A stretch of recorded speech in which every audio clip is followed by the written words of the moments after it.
around the corner from me here, from the Knitters and Natterers group here in Warren Point Library. This is the hat for the baby. These are the gloves for the baby. And this is the gorgeous, gorgeous cardigan for the baby. Look at that, Sean. This is all so beautiful, it would almost make me revert to copulatory activity again and to father another baby. That would be nice, wouldn't it? I would have something there, but no, there are complications there. I'm 70 now, boys. These men here are from, you know the two lads. It's good to see you, boys. It's Mark Kelly, you're welcome, and Jim Boylan, you're welcome. And I'm going to fold this up beautifully and return it to the Knitters and Natterers of Warren Point. Good people all. May I give you this for your Knitters and Natterers, please? Come and take. There you are, dear lady. It's such a lovely piece of work. You know, people nowadays, it's nice to see beautiful things, you know. So, Jim, we know you, Jim Boylan. Mark, this is the first time I have the privilege of talking to you on the programme. You are most welcome. You're the president of the Chamber of Trade and Commerce. Had you a lot of clearing up to do after a certain fellow who's not a million miles away from us now, and we shan't mention? You took over from Jim. I didn't. Yeah. No. The one thing about you guys in Warren Point, you are so enthusiastic about Warren Point. I remember once upon a time I made a terrible mistake, and it took me 10 years to get over it. I used the word Neanderthal about those who wanted to do things on the front beach. And it was a wrong thing to say because you were for progress and I was wanting to keep it the way it was. I don't know, but all that's gone now. But it's so good to have you on board. What are your issues at the moment, Mark, and what you're dealing with in Chamber? The big issue for all businesses at the minute is keeping the doors open. It's about employment, you know, just about paying all the bills, keeping your staff together and trying to move forward. It's been a very tough 5-6 years at this stage. And there doesn't seem to be much sign of any light yet. Yeah. You're certainly filtering down to the high street. Maybe, you know, higher up in business there is good economic data that we hear the Bank of England and so on talking about. Are people still playing safe with whatever few bob they have? They are, without a doubt. And I can understand because it has been a long recession. Yeah. Yeah, it has been a long recession. But we haven't gone into the triple dip. That's the main thing anyway. We've been warned about that as a possibility, you know. Jim, this is the first time I think you and I have spoken after the serious disappointment of our failure to bring the Narrowwater Bridge about. And has anyone yet been hanged in Louth County Council? Oh, I think we're a civilised people. We don't hang people. But the most important thing to say is that it's not dead. It is going to happen. It's just going to take a wee bit longer and it's just going to cost both the governments a wee bit more money. When it happens. When it happens. Well, they would have had to face up to that wee bit more money to begin with, because if they'd got the thing right at the kickoff, then your application for money might have been that bit more, and Europe might have given more. Well, they might have. Well, Europe were given 17.1 million, which is quite a lot. But you have to take that the politicians and the first ministers and deputy first ministers and Taoiseachs and Taoiseachs, they're not business people. So they do waste money. But we'll get there. Yeah, the bridge was something. Still high. The bridge was something that, if they had signed off on it, it was something they could have gone out every morning to see, every morning to touch for the next 20 generations into the future and more. Exactly, but it was more important than that. It wasn't only important about tourism, and as Mark has said there about the economy.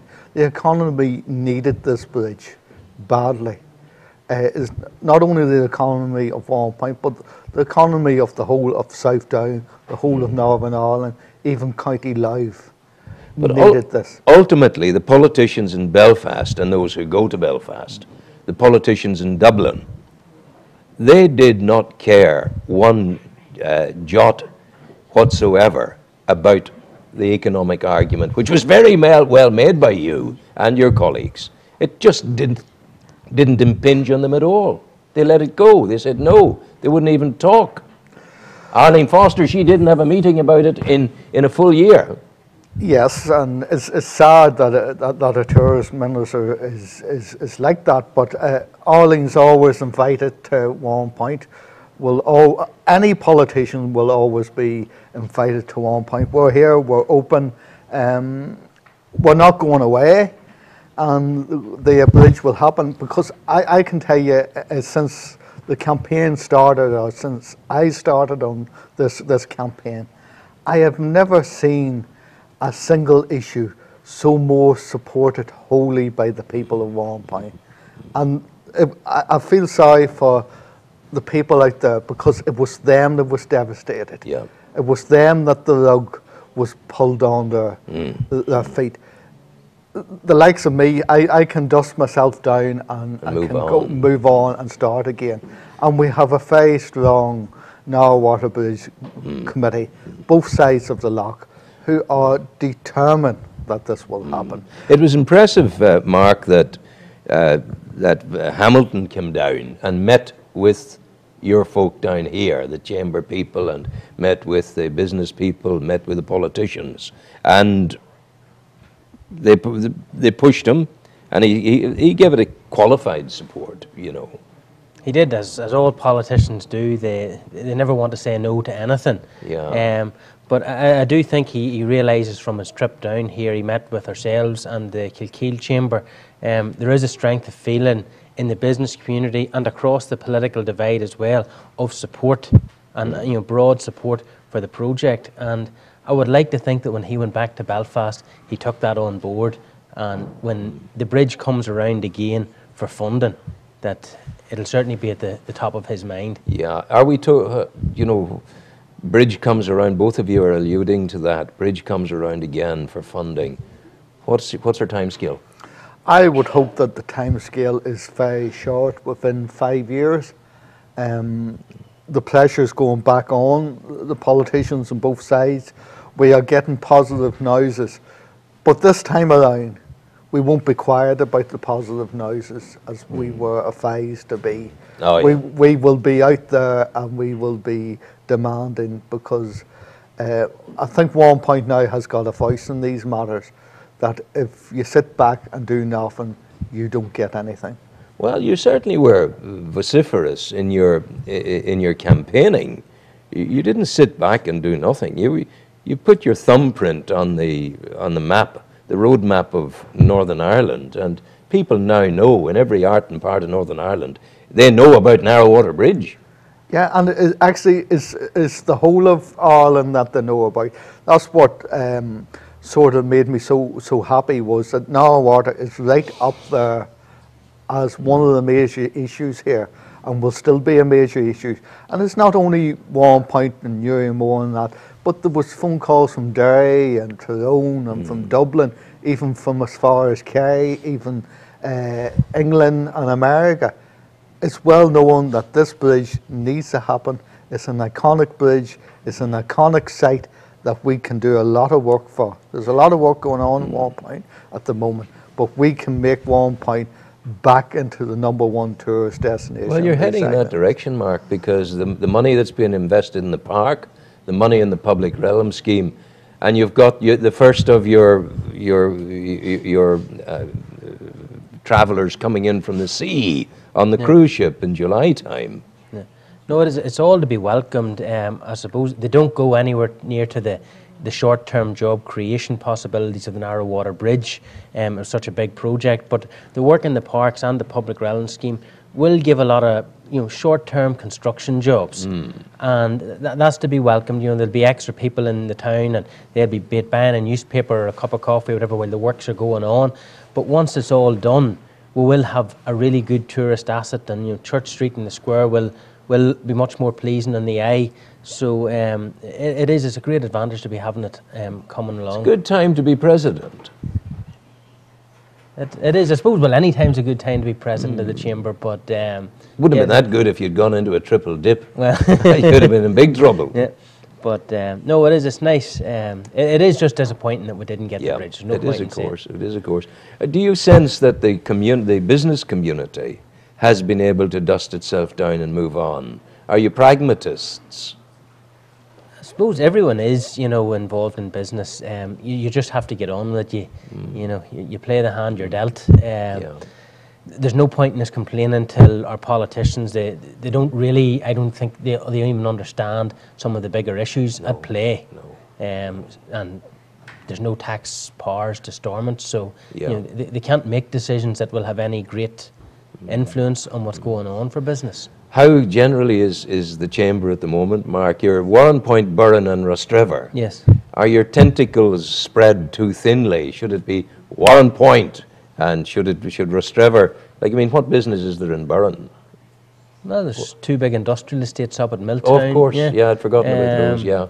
Milltown was throwing me off. Yeah. That's what it was. Yeah, no, but the general point is, do you dilute your influence if you've got two smaller areas attached to the big one, or should there be a separate? There's possibly an argument in that, but what we would look at it is, you know, none of the three places are that big in their own right. Yeah. So to be able to carry some Nice clout, to be strong. Yeah. You're representing a broader base, and even across industry. Then, you know, in Warrenpoint itself, you're looking really at a lot of retail and restaurants, that type of industry. Whereas when you move out to Rostrevor, there's a few manufacturing places there, and the same when you go up to Milltown. So you get a broader basis of the you know, business and industry. You have a nice quality of business in Warrenpoint itself, nice quality of retail, because they retain a lot of the old values. Look at them, look who I'm talking about. Here's an icon of the old values, the man whose business brought television to Warrenpoint, for goodness sake.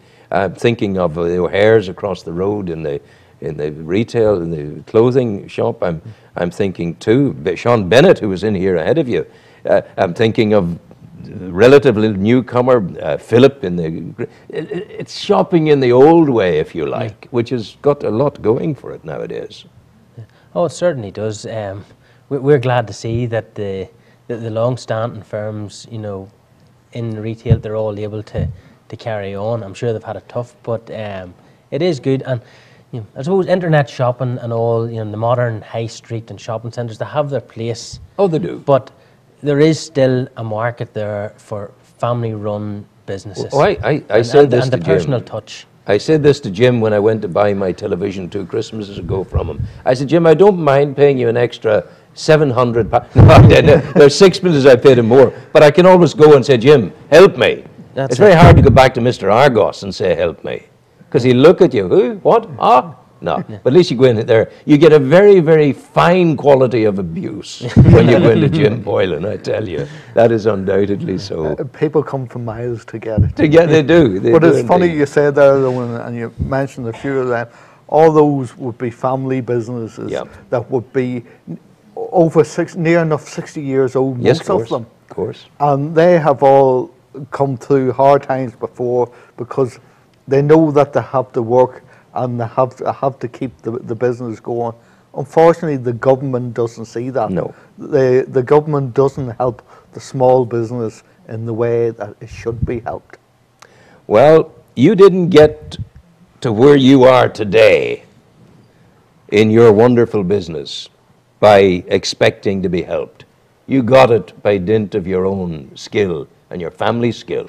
So if you get any help from government, it'll be icing on the cake. But government or no government, you'll keep going. That's my sense. Same with Kelly's up the road, you know, your own firm.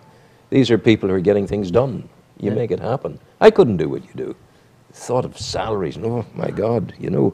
And then the port is great because you're exporting now building materials to the southeast of England. It's the rising tide lifting everybody. Well, Warrenpoint Port has done phenomenally well in the last couple of years. They've really come through the recession much stronger. And it's great to see. They've done well. They've done well. You know. Well done, boys.